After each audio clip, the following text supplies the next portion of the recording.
Alright, welcome back to the channel. Warhammer Man back in the studio, and we've got this week's pre-orders, and they are live.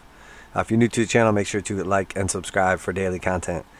So we have going live today quite a few things. We have the second week of the pre-order for Warcry, Heart of Ghur, and then also we have the EPUB versions of the Liber Astartes Loyalist Legionnaires Astartes Army Book and the Liber Hereticus Traitor Legionnaires Astartes Army Book. So like the Chaos and Loyalist or Traitor and Loyalist digital copies of, essentially like the codexes.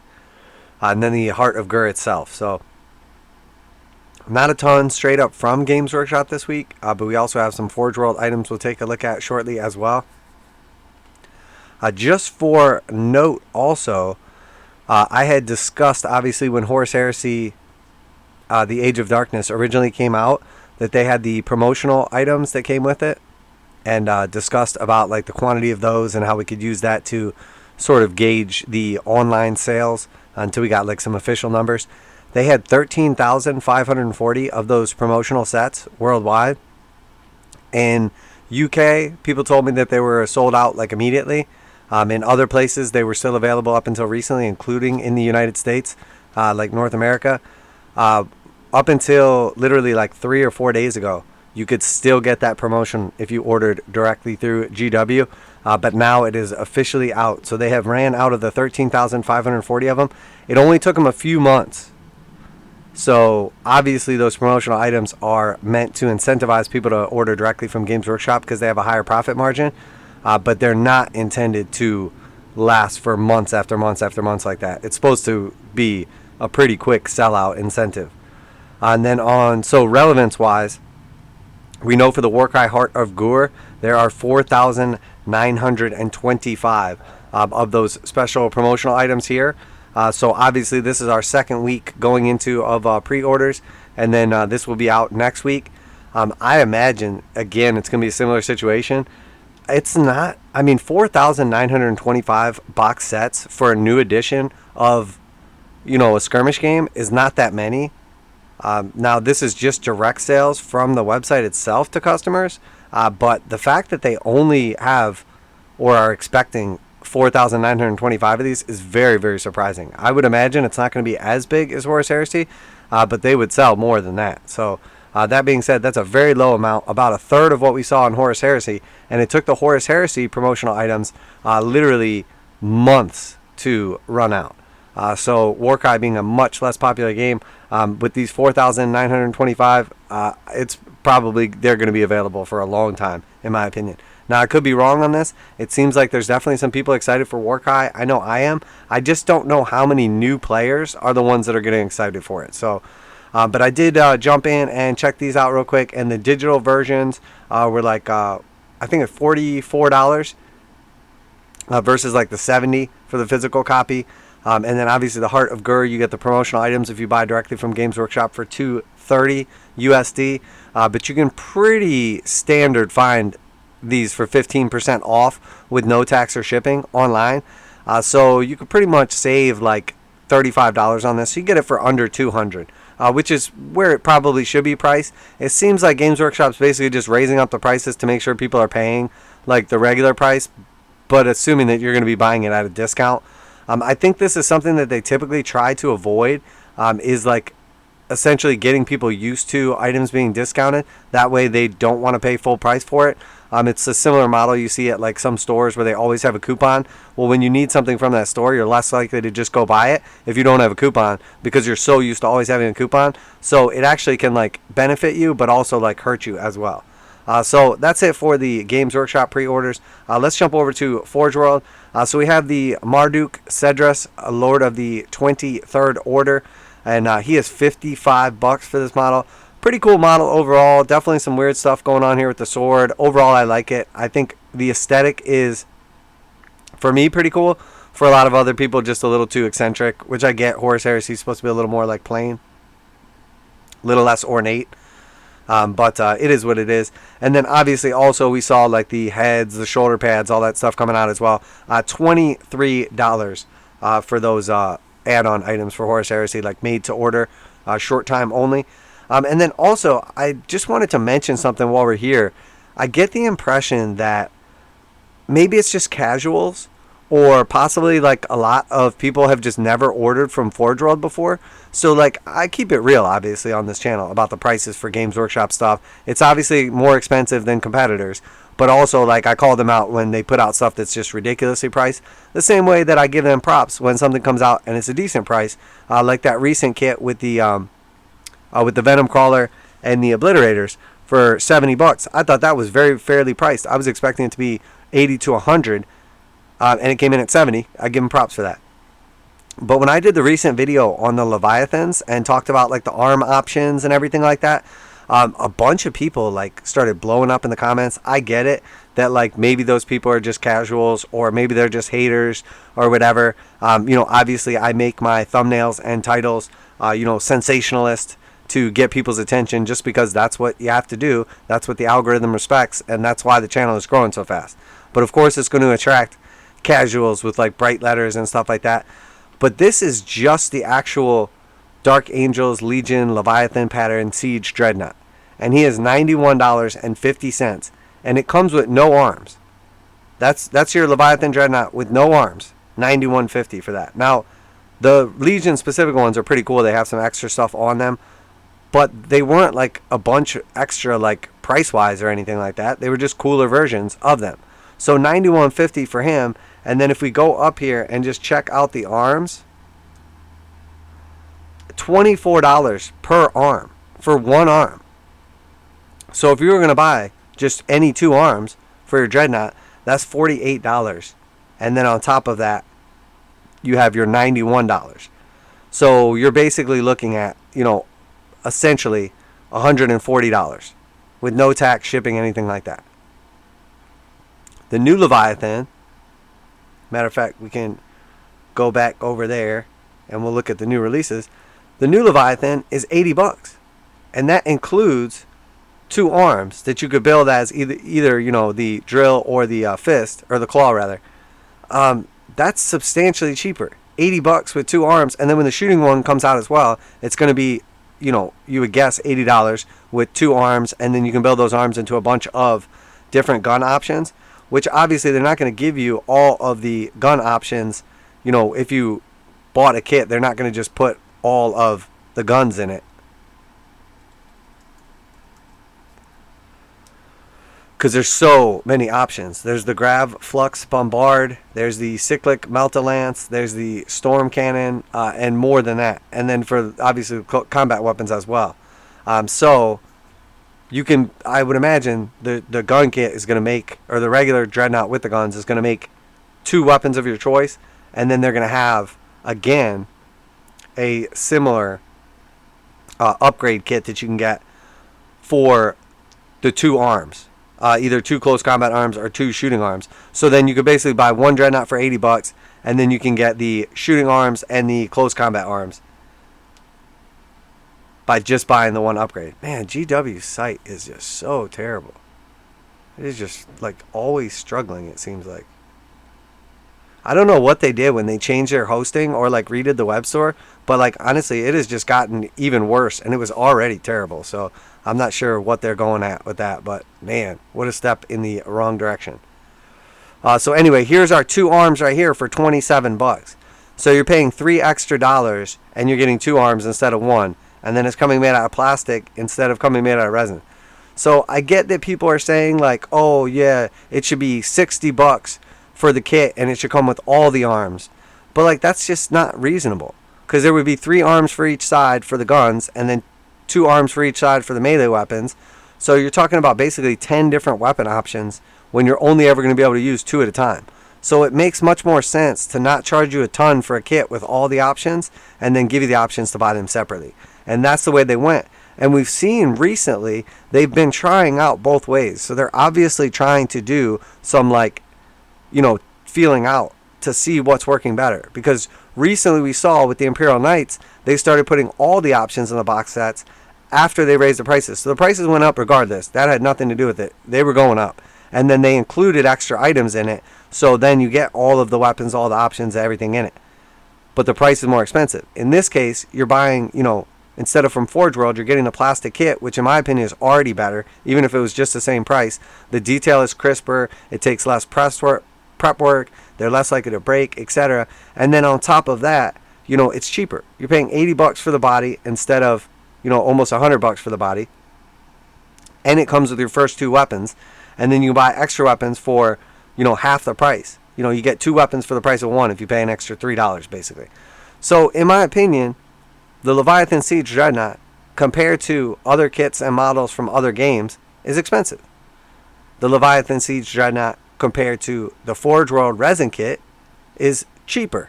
And it's definitely a positive move. Now, if you then take the Leviathan Dreadnought and then you say, well, compared to a regular Dreadnought, it's only $70 and he's $80, so that's a bad deal. Well, sure, but that's not the same thing. So whenever I'm comparing this stuff, I'm trying to compare it to the most relative or like reasonable comparison. So previously you had 2 options for Leviathan Dreadnought. You could basically buy the Forgeworld one, or, well, I guess there's a couple. You could buy a Forgeworld one, you could buy a recast one that's going to be terrible quality for cheaper and also illegal, or you could 3D print something very, very similar to it that would be like equal or better quality, well, equal or worse quality, but for substantially cheaper. So that's your options. Your options are, you know, the Forgeworld one, a recast Forgeworld one, you know, a copy of a copy type thing, or, you know, a 3D print. And now we have the plastic option. So in my opinion, this is the best option compared to the viable other options, which in my opinion, like, it's cool to 3D print. There's nothing wrong with that. By all means, have at it. But some people don't want 3D printed models, or, you know, maybe they want to play in Games Workshop tournaments, or maybe if they're going to take the time to put in a paint job and everything, they figure might as well have the authentic quality miniature if I'm going to put all the time into painting it. You know, and it's the same thing with recast, 3D prints, all that stuff. So when it's all said and done, I understand that GW stuff is more expensive than competitors. I understand that the other options out there, 3D printing or, you know, recasts or whatever, are always an option for people, and by all means, you do you. But the fact of the matter is, the Leviathan Siege Dreadnought is good compared to the previous legitimate option from GW. And that's all I'm getting at. So whenever we see something going from, you know, realistically, a Forgeworld Siege Dreadnought with 2 arms was costing, you know, whatever we said, roughly, I think I said 140 or something like that.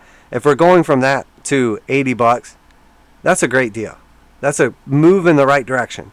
Literally, if everything from Forgeworld got made in plastic and then moved to the GW range, it would be roughly like 33 to 50% cheaper and better quality, because the plastic is just better than resin, in my opinion.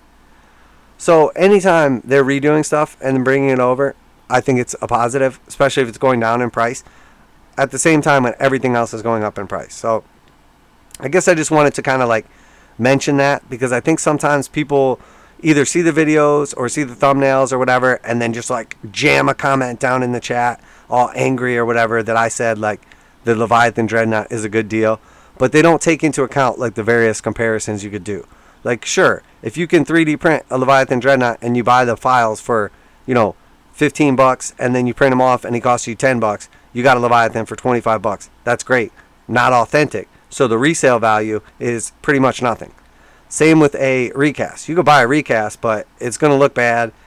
It has no resale value because it's fake, and you're going to put a bunch of effort into painting it and all that stuff. Or you're just going to buy the Forgeworld one, or in this case, save 50%, 30% depending, and buy the plastic one that's even better. So I think it's a positive move in the right direction. You know, I know sometimes when I'm critical of Games Workshop, people get extremely mad and attack me because I'm being mean to their favorite company. And then sometimes when I'm like praise Games Workshop when they do something good, people attack me and like go nuts because they hate Games Workshop. You know, I love Games Workshop's products. I think the company is horribly mismanaged and terribly run, and all they do is just make horrible decisions to hurt the community and their future business. Now, that being said, I love their models. I love their games. I love their universe, the lore. I've been in the game for, 30 plus years, not going anywhere. So obviously I like them. So if you are so biased that you hate Games Workshop and you can't listen to good content, this is probably not the channel for you. And if you're so biased that you love Games Workshop and you can't stand any kind of criticism of them, again, you're probably going to get angry with me because I'm going to call them out. So if you like the truth and you want some unbiased, down the middle comparison and a realistic comparison, this is the channel for you. So, but anyway, I just wanted to talk a little bit about that because I feel like this guy, for some reason, just caught a ton of flack and people just were like blowing up over this. Honestly, he's $80. The other like dreadnoughts in the line, like the Primaris Redemptor, is like $70. So it's basically right in line with the same thing. And this dude's even chunkier. Sure, you can buy extra arms if you want or need them, but you don't have to, and you can just get them out of the box for $80. Probably somewhere closer to like 64 with a discount. So that's it. Just wanted to kind of mention that. Obviously not a ton going on with the pre-orders. We didn't see anything about that orc book yet. It was sort of a weird announcement, and then it wasn't in this week's pre-order stuff. So if you're trying to get the War Boss set, probably is coming out next week. I haven't found any more information about it, but that's going to sell out pretty quick with only 2,000 copies signed and all like the bonus stuff. And I would imagine it's probably going to be somewhere around like 100 to 120, something like that. So we'll keep you updated if I see anything extra, and we can discuss that a little bit more. But that's going to go ahead and wrap it up for today. I wanted to kind of just defend myself a little bit on the thumbnail / comments or titles. I hope you guys understand. I'm not trying to like trick people or anything like that, but the internet and YouTube requires you to have flashy thumbnails to get people to stop and look at it, and then you have to have some kind of useful description for people to click on it. And then after that, if you have good content, they might subscribe or they might come back. But if you can't get them to stop and click on your video, or YouTube to even show it to them in a recommended, then what's the point of making the best content in the world? And a lot of times when people come at me about that stuff, they try comparing my channel to somebody with like 100, 200, or 300,000 subscribers, and it's just not the same thing. Once you have 100,000 subscribers, you can put out whatever video you want, and you're going to get 20, 30, 50,000 people to watch it for sure. YouTube's going to cater to you and put it out there because you're one of the larger influencers in the community. But, I started off this year with less than 1,000, or right around 1,000 subscribers, and we're up over 5,000 right now. So we're doing something right, to 5x the channel in basically, 8 months or something like that, 7 months. So I'm happy with the growth. I understand sometimes people get aggravated by quote unquote clickbait or sensationalism, or don't like that I'm mean to Games Workshop, or don't like that I'm nice to Games Workshop. But I mean, it is what it is. You know what you're getting with these videos. They're pretty much the same. I'm either doing a reaction review or news video, or I'm doing a painting, modeling, conversion, or magnetization tutorial, or I'm showing off a commission as it leaves the studio. So if you're into those type of videos, subscribe. Make sure to come back, leave a comment down below. Let me know if some of those things bother you, or if they don't bother you and you just honestly don't care. I try to honestly, I'm not going to cater my community content to the community, but also I want to make sure I'm giving you guys the content that you enjoy. And overall, I feel like I'm doing that. I know sometimes you're going to get some random haters or whatever, about prices, or about being mean to Games Workshop, or about defending Games Workshop, or whatever it is. Look, it is what it is. I mean, I'm in a position where I can basically buy whatever I want, and it doesn't change my life at all. So usually if I'm complaining about the prices or whatever, it's relative to it being a good deal or a bad deal, or recent prices, or like the ability to grow the game, grow the hobby, etc. And I understand a lot of people are in a situation where they might not be able to justify an $80 dreadnought or a $230 Warcry kit. But to tell you the truth, we all know what we're getting into with this hobby, and I kind of mentioned it a little bit earlier with the value of Games Workshop products over time. And it sucks when prices go up on stuff, but most of us have a collection of like thousands or tens of thousands of dollars worth of Games Workshop, like minis, etc. And I don't think it's good that the prices are always going up, but let's be real, you could have stuff that you bought 20 years ago that is still relevant in the game, that is worth substantially more than when you purchased it originally, because you either just kept it in decent condition or painted it up nicely. So you're not going to get that with 3D prints. You're not going to get that with recast. If you want your, or competition, you can buy a box set of some other game for $150 instead of $230, but what are you really getting in there? What quality are the models? Is the game going to be fun? And then worst case scenario, you decide to sell it down in the future, how much are you going to be able to recoup on it? Because GW products hold their value very good, and if you take good care of them and assemble them, they're worth more money, or if you paint them nicely, they're worth substantially more money. So when it's all said and done, I look at GW and like the games as a hobby, but also an investment. because I know it's something that's going to hold its value or appreciate in value over time. So that's, I still love 3D printing. I'm all about that. But, when it's all said and done, I love to buy legitimate GW minis and then 3D print like terrain, accessories, extra bits, conversion stuff, and stuff like that. So we'll go ahead and wrap it up there. If you enjoyed today's video, make sure to leave a like, subscribe, and a comment down below. Make sure to share them with your friends. Obviously, put out a video just about every single day, reactions, reviews, and news, painting, modeling, and conversion tutorials. So if you are into that, make sure to like and subscribe. That's it for today, Warhammer Man Studios. I'm Warhammer Man, and I'm out of here.